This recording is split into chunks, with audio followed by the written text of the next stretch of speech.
Hello, നമുക്ക് കുഞ്ഞു സ്നേഹയുടെ കഥ കേൾക്കാം.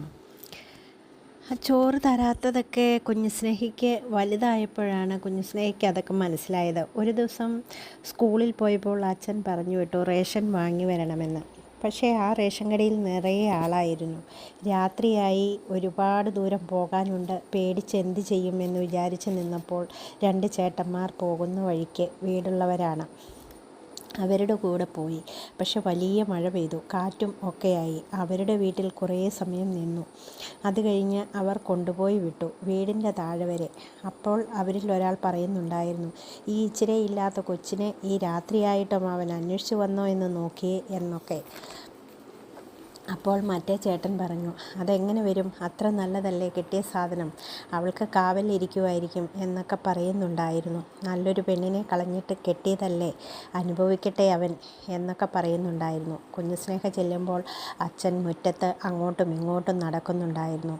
ചെന്നപ്പോൾ കുഞ്ഞുസ്നേഹയെ വാരിയെടുത്തിട്ട് സാരമില്ല, അച്ഛനോട് ക്ഷമിക്ക് എന്നൊക്കെ പറഞ്ഞു. അപ്പോൾ അച്ഛൻ്റെ കണ്ണുകൾ നിറഞ്ഞിട്ടുണ്ടായിരുന്നു.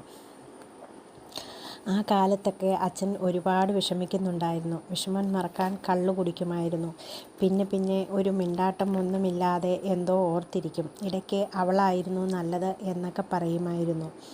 ഒരു ദിവസം അച്ഛൻ വലിയമ്മയെ കാണാൻ വന്നു. അമ്മയും സ്നേഹയും കൂടെ അപ്പോൾ അടയ്ക്ക പൊളിക്കുകയായിരുന്നു. വന്നു കുറേ നേരം വലിയമ്മയുടെ അടുത്തിരുന്നു. എന്നിട്ട് അമ്മയുടെ കോഴിയെ കണ്ടിട്ട് കുറേ ഉണ്ടല്ലോ എന്നൊക്കെ പറഞ്ഞു. അപ്പോൾ അമ്മ പറഞ്ഞു, നീ ഒരെണ്ണത്തിനെ കൊണ്ടുപോയി കറി വെച്ചോ എന്ന്. അപ്പോൾ അച്ഛൻ പറഞ്ഞു, ചങ്കിനൊരു വേദനയുണ്ട്, കുറച്ച് ദിവസമായി, വായുവിൻ്റെ ആകും. അപ്പോൾ വലിയമ്മ അരിഷ്ടം എടുത്തു കൊടുത്തു. ആ കാലത്തൊക്കെ അത്യാവശ്യം മരുന്നൊക്കെ വീട്ടിലുണ്ടാകും. അതുപോലെ കറി വയ്ക്കാൻ ഇന്നത്തെ പോലെ കടയിലേക്ക് പോകില്ല, ഒക്കെ പറമ്പിലുണ്ടാവും.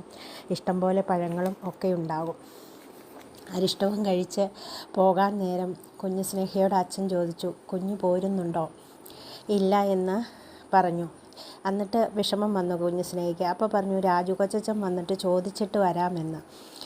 കുഞ്ഞുസ്നേഹ പോയില്ല. പിറ്റേ ദിവസം അച്ഛൻ്റെ പെങ്ങൾ മല്ലി വാങ്ങി കൊടുക്കുവാൻ പറഞ്ഞു.